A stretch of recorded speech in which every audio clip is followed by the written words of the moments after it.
Bonjour, un conte des frères Grimm, le pauvre et le riche. Il y a de cela bien longtemps, alors qu'il se trouvait sur la terre parmi les hommes, le Seigneur, rompu de fatigue, fut surpris par la nuit avant de pouvoir atteindre une auberge. Sur la route, deux maisons bâties l'une en face de l'autre se présentèrent à ses yeux. L'une, grande et superbe, appartenait à un homme riche. L'autre, petite et misérable, était celle d'un pauvre. Le Seigneur songea. Je ne serai pas une bien lourde charge pour le riche, je passerai donc la nuit chez lui. Quand le riche entendit frapper à sa porte, il ouvrit la fenêtre et demanda à l'étranger ce qu'il désirait. Je vous prie de bien vouloir m'héberger cette nuit, répondit le bon Dieu. L'homme examina le voyageur de la tête aux pieds, et voyant que celui-ci était simplement vêtu et ne paraissait pas avoir beaucoup d'argent dans sa poche, il secoua la tête et dit « Je ne puis vous recevoir, mes chambres sont pleines de légumes et de graines, et d'ailleurs, s'il me fallait donner asile à tous les gens qui frappent à ma porte, je serais obligé moi-même de prendre un bâton de mendiant. Cherchez donc un gîte ailleurs. » Là-dessus, il ferma sa fenêtre et laissa le Seigneur sur la route. Celui-ci s'approcha alors de la maisonnette. À peine y eut-il frappé que le pauvre ouvrit sa porte et invita le voyageur à entrer chez lui. « Passez la nuit ici, lui dit-il, il fait déjà sombre et vous ne pourriez aller plus loin aujourd'hui. » Ces paroles plurent au Seigneur et il entra dans la maison.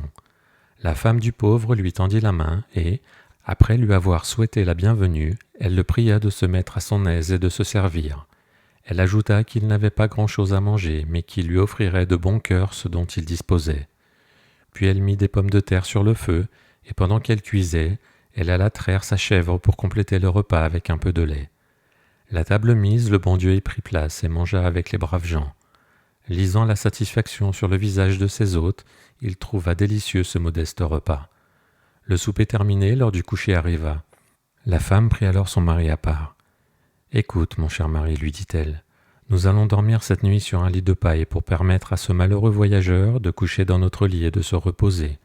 Il a marché toute la journée et il doit être bien las. »« J'y consens avec joie, répondit l'homme, je vais mettre l'étranger au courant de ta proposition. » Et s'approchant du Seigneur, il le pria de se coucher dans leur lit, s'il le jugeait bon, et de s'y délasser à son aise. Tout d'abord le bon Dieu refusa de priver l'homme et la femme de leur couchette, mais ils insistèrent tant qu'il finit par céder à leur invitation. Il se mit donc au lit pendant que ses hôtes étendaient à terre leur litière. Le lendemain, les pauvres gens se levèrent avant le jour pour préparer aux voyageurs le meilleur déjeuner possible. Quand les rayons du soleil traversèrent les vitres de la fenêtre, le Seigneur se leva et après avoir pris son repas avec ses bienfaiteurs, il se disposa à poursuivre sa route. Sur le seuil, il se retourna et dit « Puisque vous êtes si accueillant et si charitable, vous pouvez faire 3 vœux, je les exaucerai. Que souhaiterais-je sinon le bonheur éternel, la santé pour nous deux et le pain quotidien qui nous est indispensable toute notre vie ?» répondit le pauvre. « À la place de cette vieille maison, n'en désirerais-tu pas une neuve ?» répondit le bon Dieu.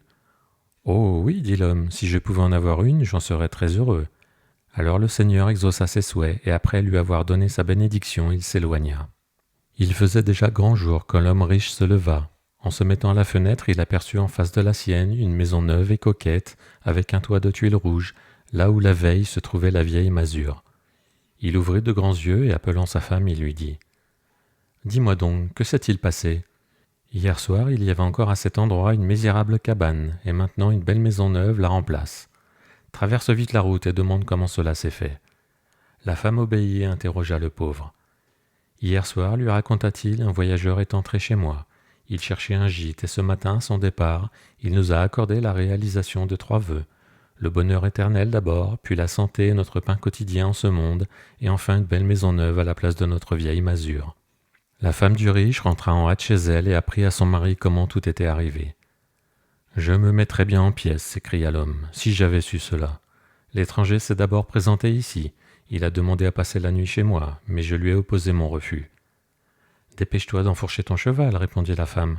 Il se peut que tu rejoignes encore cet inconnu, et tu lui demanderas de t'accorder aussi la réalisation de 3 souhaits. » Le riche suivit ce bon conseil. Il s'empressa de sauter sur son cheval et parvint à rejoindre le Seigneur. Sur un ton aimable et doux, il le pria de ne pas lui en vouloir de ce qu'il ne l'avait pas accueilli chez lui. « Pendant que je cherchais la clé de ma porte, expliqua-t-il, vous êtes parti. Mais à votre retour, il faudra que vous veniez chez moi. »« Oui, répondit le bon Dieu. Si je reviens jamais par ici, je ferai ce que tu désires. » Le riche demanda alors s'il ne lui était pas permis de former 3 souhaits, comme son voisin l'avait fait. « Oui, dit le seigneur, tu le peux, mais comme tu n'en retireras pas de profit, il vaudrait mieux que tu ne souhaites rien. » L'homme répliqua qu'il choisirait des vœux qui le rendraient heureux, puisqu'il était sûr de leur réalisation. « Retourne donc chez toi, répondit le bon Dieu, et les souhaits que tu formuleras seront exaucés. » Ayant obtenu ce qu'il désirait, le riche prit le chemin du retour et se mit à songer aux vœux qu'il lui fallait formuler. Tandis qu'il réfléchissait, il laissa flotter les rênes et le cheval se mit à sauter si bien que les idées du cavalier s'en trouvèrent troublées et qu'il lui fut impossible d'en suivre le fil. Il tapota doucement l'encolure de l'animal en disant « Calme-toi, Lise. » Mais sa monture continua ses excentricités.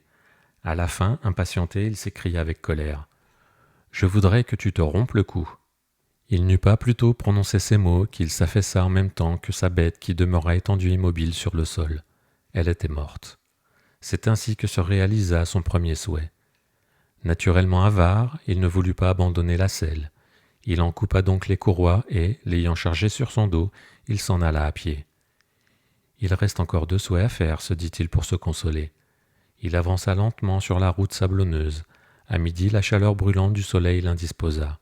La selle lui pesait lourdement sur les épaules et il ne savait encore quel vœu formuler.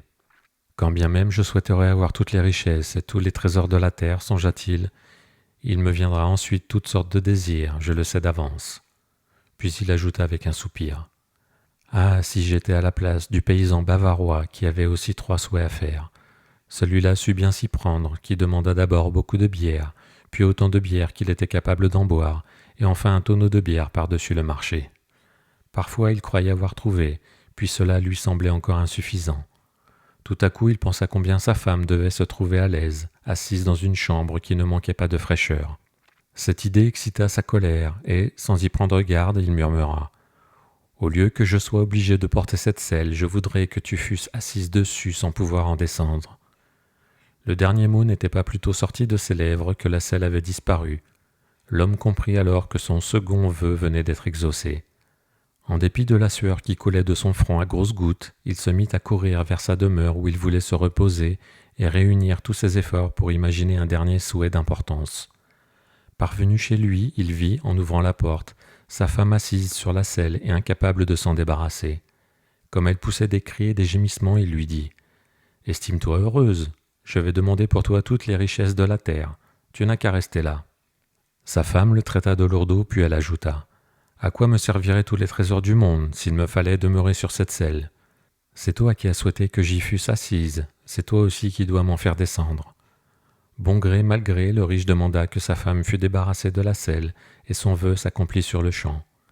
Ses souhaits ne lui avaient amené que dépit, peine, reproches, et ils furent cause de la perte de son cheval. Quant aux pauvres gens, ils menèrent désormais une vie remplie de joie, de calme et de douceur jusqu'à leur bienheureuse fin.